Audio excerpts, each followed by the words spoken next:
Hey guys, what's up? It's me, HSY in Korea. So I'm back here again to talk a little bit about the GKS or the KGSP scholarship. So what scholarship is this, might you be thinking? It's a really good scholarship. So if you know who I am, I'm a foreigner living in Korea, obviously, and I am actually a grad student that has the GKS scholarship. So it used to be called KGSP and then they switched it up, so now it's called the Global Korea Scholarship. So this is one of the best scholarships you can basically get in Korea. It's not offered by the university itself, but rather by the government. So you actually get a lot more aid. There's more benefits for getting a visa afterwards, after graduation, things like that. There's a lot of help and support throughout the way. So I'll just be talking a little bit about the scholarship. I get a lot of questions individually from people, and it's really difficult to kind of address everything, especially when I have so many messages that people kind of send me to help them and stuff. So it's really kind of hard to get all that information out there, so I thought I would just kind of make a video and kind of clear some things up. So I'm going to talk about some things step by step. I don't think I'll cover everything, so if you guys do have any questions or you want me to answer some specific questions, please do leave them in the comments below and I'll try to do my best. So first of all, GKS, what is it? So as I had said, it is the Global Korea Scholarship. So this scholarship is provided by the Korean government, and it is provided to around 700 students or so. So not every country is eligible, so it might be really helpful to take a look at the guidelines and see if your country is eligible for this scholarship. Also, they have two types of scholarships that they offer. So the first one is for undergrad, the other one is for the graduate. So they do kind of offer different, it's a little bit different in just the country sometimes that they offer, or then the amount of students that they offer the scholarship for. Okay, so first of all, I'm gonna let you guys know where you can find this. So I feel like a lot of people sometimes don't know where to go to find the scholarship. So the place that you would go to is this website called Study in Korea. So you would go to www.studyinkorea.go.kr. Then after that, when you go into the home page, you'll look at scholarships. It'll have different tabs. There's a tab called scholarships. You click on that and then it'll say GKS notice. Then you'll click there and that's where you're able to find the guidelines for the year that you want to apply for. So usually for graduate, they come out in around March or February. Actually February. So they come around February, and then they're due in March. For undergraduate, however, it's different. So theirs is actually in September, around something like September, and then they're kind of due, I think, September or October. I'm not 100% sure, but for sure September. So the thing that you might want to know for sure is that they're only available once a year for application. For graduate, you can only apply once a year, and that's in February, and then for undergraduate, you can only apply again once a year, and that's in September. So again, for graduates, the school year does begin in like August of the following the continuous year, and then for undergraduates, it's the following year in March when you kind of start your school learning system, whatever, if you do end up getting the scholarship. So that's what you'll do if you want to look more into the scholarship yourself. So again, www.studyinkorea.go.kr, then click scholarships, then click GKS notice, and then you can look through the guidelines. They have a lot of different links, so just make sure that you look for the GKS guidelines 2021 or 20 whatever year you're looking for. So that's where to find it. So the next thing now is that I'll talk about the tracks. So what are tracks? So a lot of people kind of get confused. They don't know which track to apply for. Not everyone has the eligibility to apply to either track. Some countries can only apply through a certain track. So what are tracks? They have two different ways that you can apply for it. So for example, you can apply through the embassy track, or you can apply through the university track. So I'm going to talk about the embassy track first. So basically in the embassy track, what you do is basically that everyone in your country that wants to apply through embassy round, they'll apply and send all their documents to the embassy. So basically they send like 4 sets, 1 original and then 3 copies. Each copy that you send will be sent to the university that you will apply for.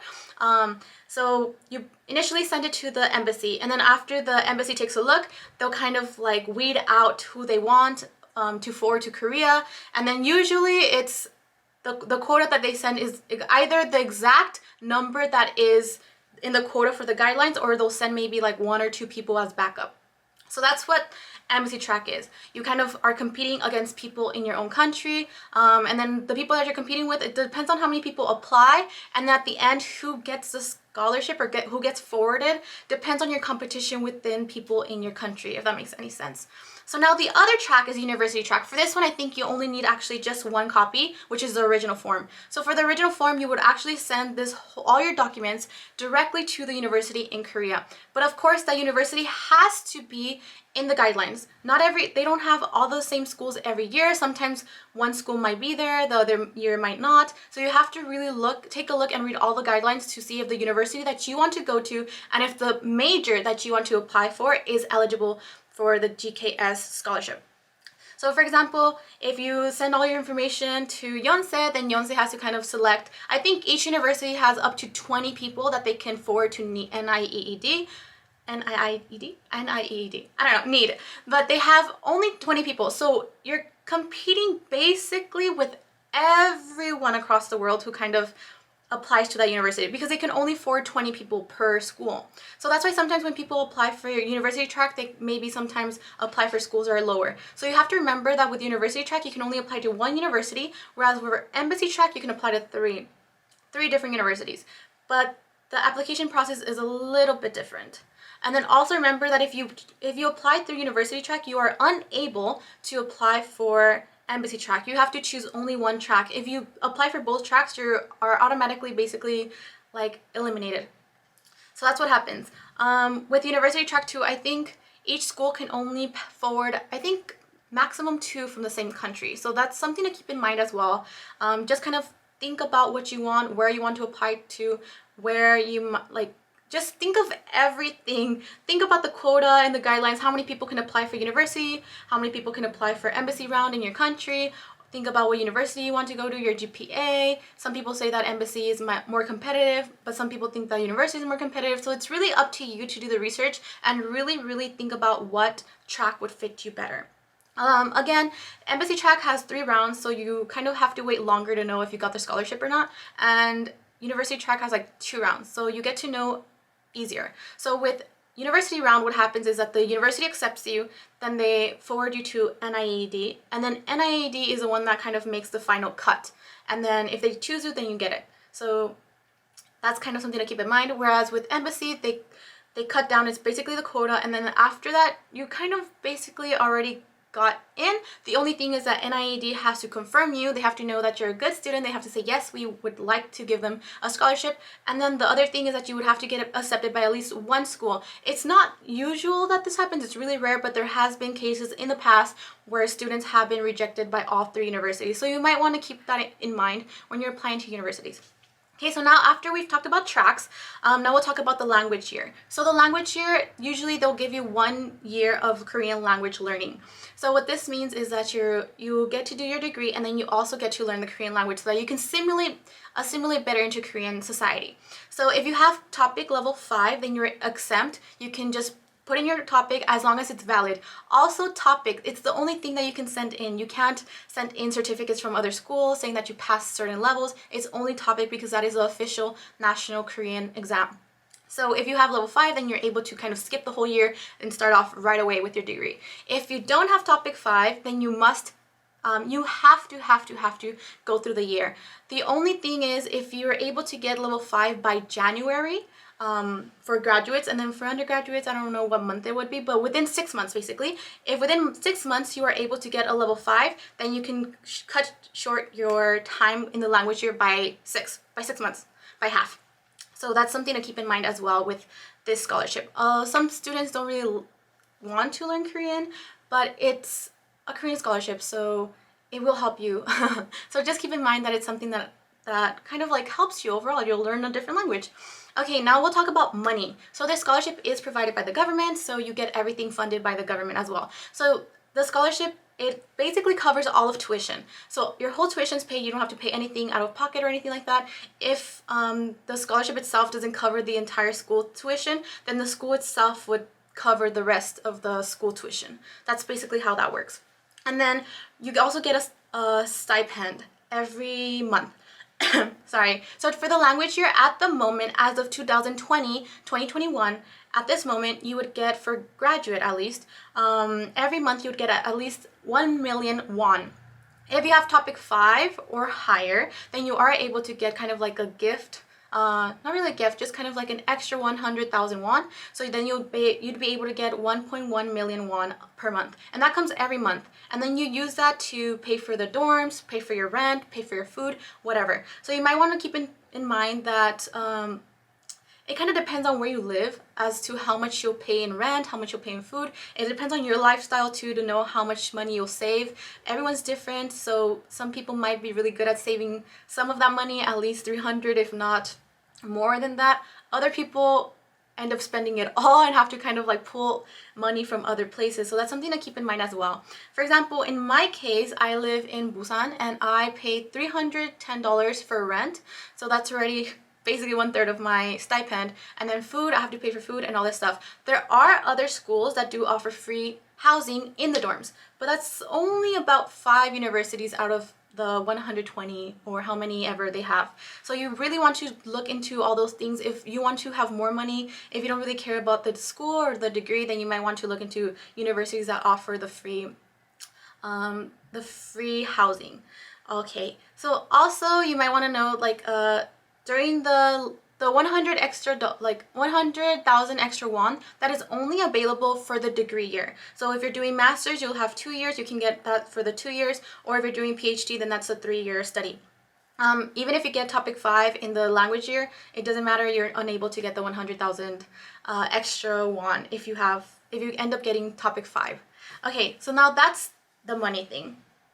Now for chances to get in, I feel like it's not that the requirements to get the scholarship aren't that difficult. I think it's you have to have at least 80% of a GPA to get in. So I think that's like a 2.8 GPA or maybe even lower. I'm not 100% sure, but you have to have 80% GPA to at least apply to be eligible. You also have to have at least like, for example, for graduate, you have to have a bachelor's from somewhere else, of course. And you have to have gotten your bachelor's by a certain time. I think before August, so before like the school starts or whatever. And you also have to make sure that you're obviously like that the country that you're from is there. Also, I think you have to, of course, be like a citizen of that country. I think they make you prove that your parents aren't Korean. Unless if you are like an overseas Korean, then in that case you can apply. So it's just kind of a lot of different criteria that you have to meet. Sorry, but it's not that the requirements are too high, it's just that the competition level is so high for this scholarship. Because it is a government scholarship, because it kind of pays for everything, the competition is really, really high. I think around 700 students for the grad at least get the scholarship every year. However, think about, it's only 700, but think about the hundreds and hundreds and hundreds, probably thousands of students that apply for the scholarship. And it's all from all over the world. So it's not, nobody can really tell you your chances of getting in. I would just say when you're doing your personal statement or when you're writing your study plan, just make sure that you really are selling yourself out there, that you really are letting NIED know, or like the embassy or the university, whatever. You really are letting the evaluators know that you mean business, that you're serious, that you want to come to Korea to benefit Korea. So this should be more about how you will benefit Korea rather than how Korea would benefit you. So keep that in mind whenever you're writing stuff. You might want to just really, really focus on how it is that you receiving the scholarship will help Korea in the long run. What will you do for Korea? What do you have to offer? So think about that when you're writing.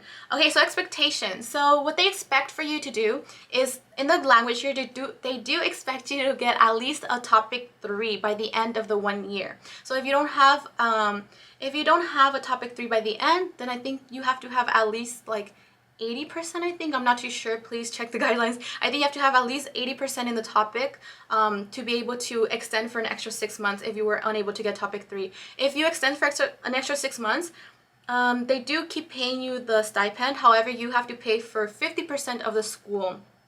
For the language school. The language school, it's 4 semesters, so 4 quarters basically, 10 weeks each.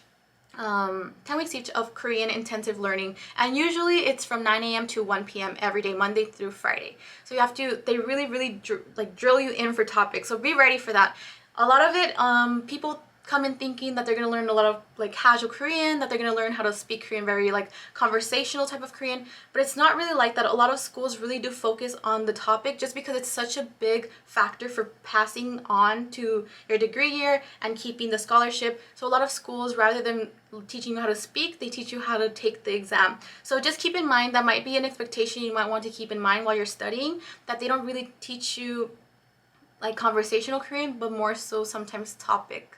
So if you don't like to study topic, I don't know, like use that year, make friends, make Korean friends, make friends with locals, make sure that they don't speak the languages that you speak, and just really try to focus and study on your own. A lot of students, I feel like they feel that the school will guide them, and a lot of times they don't really guide you as much as you expect. So do a lot of self-studying. Every day study vocabulary, practice. You have to be in control of your Korean language learning as well. A lot of it is self-study, so do keep that in mind as well. Then afterwards, if you do pass, then you're able to go into your degree year, and then the degree year you finally are able to kind of have like vacation time and relax more, and you're able to travel. So expect to get really close with the students from your language year. You're kind of stuck with the same students the entire year, all 4 semesters. So just expect to like have a lot of different experiences. You don't only get to meet and live in Korea to kind of experience Korea, you also get to experience a different world with all these different other international students. So that's one of the things that I really appreciated of this scholarship. I got to meet people that I don't think I would have ever met had I stayed living in the States. So that was really awesome as well. Okay, so I think that's as much as I will cover today. If you guys have any other questions, please do let me know. So you can let me know in the comments. If I don't have time to reply, I'm so sorry. But the scholarship for the grad students is opening up next month in the middle of February. So keep that in mind. If you have any questions, please let me know. If I'm unable to help you, I might be busy. You know, like getting back to everyone takes a lot of time. So I'm so sorry that I can't get back to everyone. I can't always be reading personal statements and study plans, unless if you pay me, then in that case, But okay, anyways, if you guys have any other questions, please do let me know. If you guys want me to talk more in depth about the application itself, it's pretty lengthy. It has a lot of different documents that they require of you. Some you have to apostille or notarize. So if you guys want me to go into the details of certain things of the application or certain things of the actual scholarship living in Korea, please do let me know. Otherwise, I'll leave this here for you guys to see. And if you do apply, then good luck. I wish you the best, and I hope to see you soon. Bye bye!